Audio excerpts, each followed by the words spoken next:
Bonjour.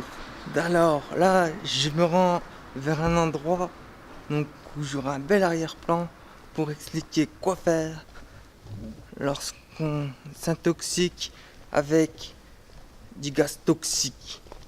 Comment survivre, ne pas tomber, ne pas mourir quand il n'y a pas de centre anti-poison à proximité ou que les pompiers mettent du temps à arriver. Alors, nous sommes arrivés, donc nous voici avec notre magnifique fontaine, l'arrière-plan. Je vais vous expliquer alors quoi faire lorsqu'on inhale du gaz toxique. Alors ça peut arriver n'importe comment, donc aussi bien avec du gaz civil à la maison, avec les fumées d'échappement, le tabagisme passif ou encore des hydrocarbures dans les cas d'exercice, donc le crachet du feu, etc. etc. Alors là, on va commencer par des choses on va dire simples, les gestes vitaux, donc par rapport avec la trachée, l'intérieur de la bouche et la boîte crânienne. Alors, pour commencer, donc pour activer l'œsophage, simplement le premier geste c'est claquer de la langue. Donc là, si on inhale du gaz toxique, qu'on a des difficultés, claquer la langue, ça ne demande aucun effort physique. C'est pas quelque chose de fatigant, même si la bouche elle est sèche ou il y a des symptômes, claquer la langue, ça tilte, ça fait tilter, donc ça redébloque le cerveau même s'il y a quelque chose qui ne va pas. Deuxième geste, donc c'est roulement de la langue pour faire vibrer le palais et la boîte crânienne. Ça fait comme ça.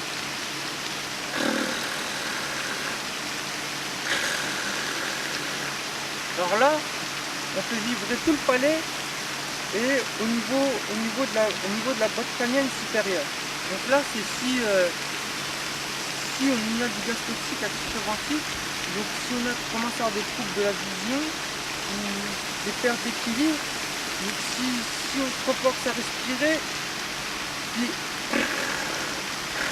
comme ça, si on fait un roulement de langue, donc là, c'est comme se remettre de l'eau fraîche sur la tête, on se remet bien. Troisième geste, donc c'est roulement donc avec les lèvres. Donc là, c'est plus pour activer la partie donc, des voies respiratoires nasales. Donc ça fait comme ça.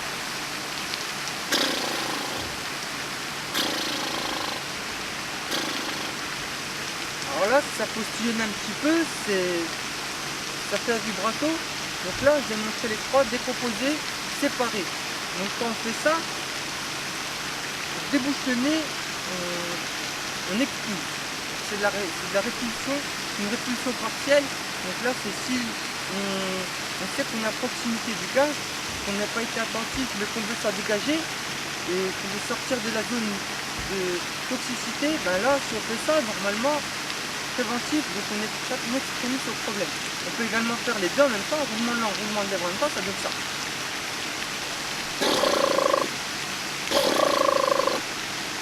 Alors là, c'est encore mieux, c'est optimal parce qu'on combine les deux. Donc ça expulse et ça fait donc la répulsion elle est plus profonde.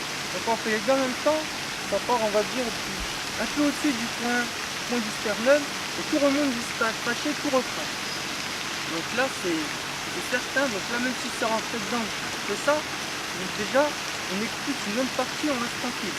En sachant que l'air est plus proche du sol, si on reste du sol on respire comme ça, donc même si on est intoxiqué, normalement on récupère de l'oxygène puis on reste en vie, sans mourir. Voilà, là c'est la première partie, donc que faire en cas d'intoxication, d'inhalation de gaz toxique?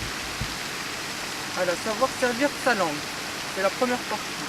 La deuxième partie, je vais montrer des exercices donc avec les mains, donc comment activer les poumons en fonction de la respiration. Alors le premier exercice, c'est ça, donc c'est de scinder la partie droite et la partie gauche. Parce que tout simplement, si on doit appliquer une force, ça va contracter le muscle. Et si on contracte qu'à gauche et qu'à droite, on peut l'appliquer sur le côté opposé. Donc par exemple, si je contracte la main gauche et que je viens appuyer donc, avec la paume de la main sur la poitrine droite décontractée. Donc j'inspire.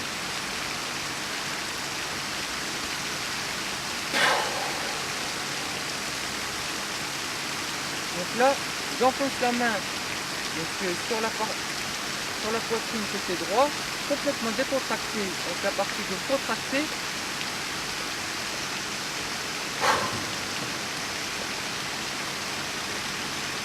Donc on active le muscle, donc on incite le poumon à expulser au niveau des alvéoles par pression, donc par la simple acquisition de la main. On peut faire une chose du côté droit, donc on contracte la droite et donc on inspire par le nez.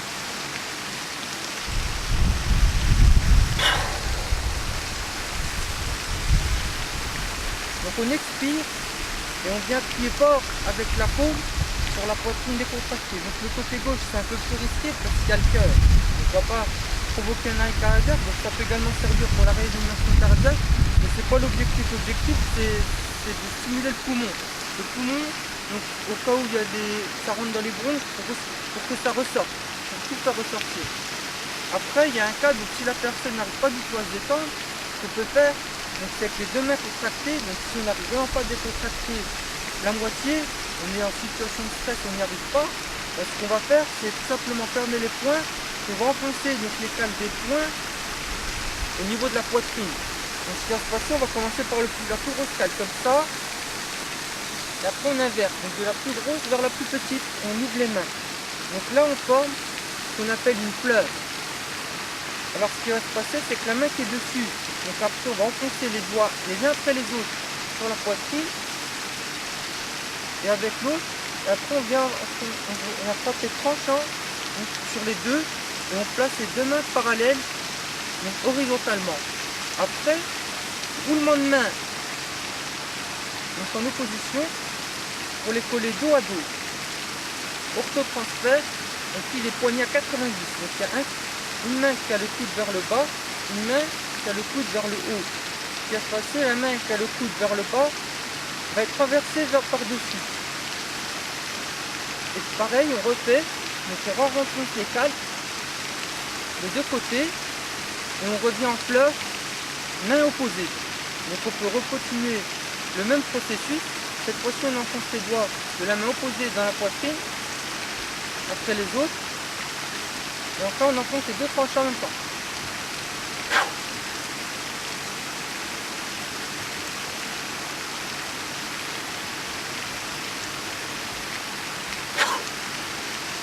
Donc là, on fait une répulsion, donc tout simplement en gardant contracté les deux côtés, mais en utilisant une partie plus dure du corps, donc qui est actuellement les os, donc des cales des mains. Donc là, je viens de montrer comment réaliser donc la récupération de l'air en cas d'intoxication, inhalation au gaz toxique.